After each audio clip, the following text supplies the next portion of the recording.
Сәлеметсіздер ме, құрметті ұстаздар? Дәметкен Ерболатқызы, қазақ тілі мен әдебиеті пәнінің мұғалімі, педагогика ғылымдарының магистрі. Бүгін 5 сыныпқа қазақ тіліне өтетін жол белгілері туралы не білеміз деген тақырыпқа қызықты 9 идея ұсынатын боламын. Ендеше кеттік. Бірінші идея: мектептің инспекторын шақырып, кіріктірілген сабақ өтіңіз. Екінші идея: мектептегі жол белгілерінің көрнекіліктерін алып келіп, кабинетіңізге қойып қойыңыз. Ол арқылы сабақ қызықты әрі ерекше форматта өтетін болады. Үшінші идея: Learning Apps платформасымен жаттығу жұмыстарын жасаймыз. Ол үшін Google-ге Learning Apps деп жазамыз. Шыққан сайттың біріншісіне кіреміз. Осы платформаға өзіңіздің аты жөніңізді жазып, тіркеліп алсаңыз болады.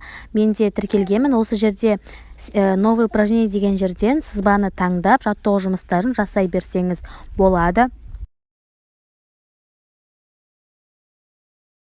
Осы жердегі мои вещи деген жерде сіздің жасаған жаттығу жұмыстарыңыз сақталады.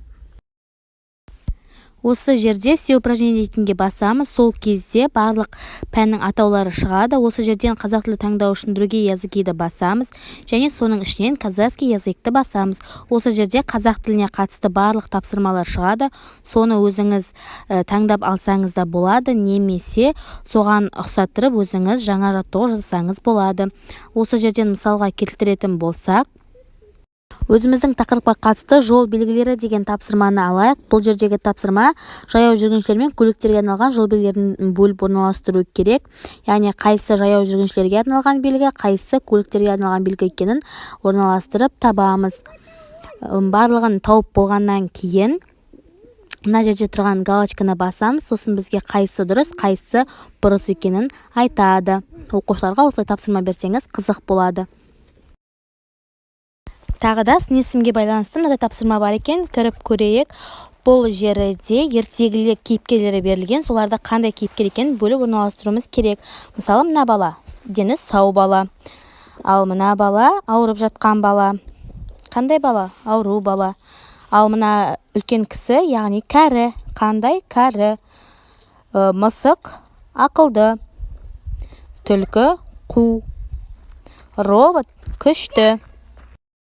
Міне осылай қойып шыға береміз. Байқағандарыңыздай дұрыс болса, жасыл түс жанады.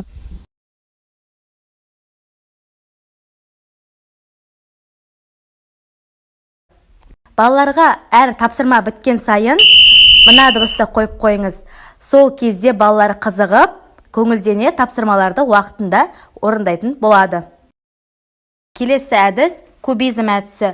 Ойын арқылы оқыту. Мына біздің тақырып жол белгілері болғандықтан, көбектің алты жағына жол белгілерін қоямыз. Және де жол белгілерімен қатар біз қазақ тілде сын есімді өтіп жатқандықтан, осының алты жағы бойынша балаларға тақырып ұсынамыз. Сипатта, ұсын, ой толға, дәлелде деген сынды. Осы арқылы бала сипаттағанда. Мысалы, стоп. Бұл алты бұрышты, қызыл түсті қандай жағдайда қолданылатын белгі туралы айтатын болады. Сәлем, бүгін мен сендерді негізгі жол белгілерімен таныстырамын. Бұл белгілерді білуің сенің далада жүргендегі қауіпсіздігің. Жаяу жүргіншілер жолы. Бұл белгі жолдың арғы бетіне өтуімді Бұл танымдық ақпараттық мультфильм болып табылады. Балаларға мультфильм көрген өте қызықты әрі түсінікті. Және де визуал қабілеттері дамып, есте жол белгілері қалатын болады. Бұл мультик орыс тілді болғандықтан мен өзім қазақ тіліне ауыстырдым. Егер сізде осылай орыс тілді контенттегі мультфильмдерді қазақ тіліне көрсеткіңіз келсе, пікірге жаза кетіңіз. Қалай істеу керектігін түсіндіретін боламын. Бұл белгі жүргізушілерге жолда балалар шығуы мүмкін екендігін ескертеді. Бұл белгі мектептің, балабақшаның және балалар ойнайтын алаңның қастарына орнатылады. Есіңде болсын балақай, жолда келеңсіз жағдайға ұшырамас үшін мектепке немесе балабақшаға ертерек шық. Осылай сен асықпайтын боласың. Жан жақтағы жол белгілеріне зер салып қарайтын боласың. Жолың болсын. Келесі әдіс сыр сандық әдісі. Бұны сабақта қорытындылағанда жақсы болады. Осы сабақта айтылған 10 сөзді есте сақтап айтуы керек, және соның 10 сөздің ішінен өзіне ұнаған үшеуі туралы толығырақ мәліметті беретін болады. Келесі әдіс құпия зат әдісі. Оқушылар топ болып бір-біріне осы белгілерді бұл не деген сұрақ қоймау арқылы жасыратын болады. Мысалы, сипаттап жасырады. Сол арқылы балалар қандай белгі екенін табуы керек. Келесі әдісіміз бұл да жадыны дамытуға арналған ойын және сабақты қорытындылау барысында таптырмас ойын. Яғни әр топтар өздері соңғы сабақта қандай материал өткендері туралы бір-бірімен ақылдасып, эссе немесе ой толғау жасайтын болады. Менімен бірге болғандарыңызға рахмет. Каналға тіркеліп, тағы да өзіңіз қандай идеялар ұсынасыз, соны пікір бөліміне жазып кетсеңіз болады. Рахмет, сау болыңыздар.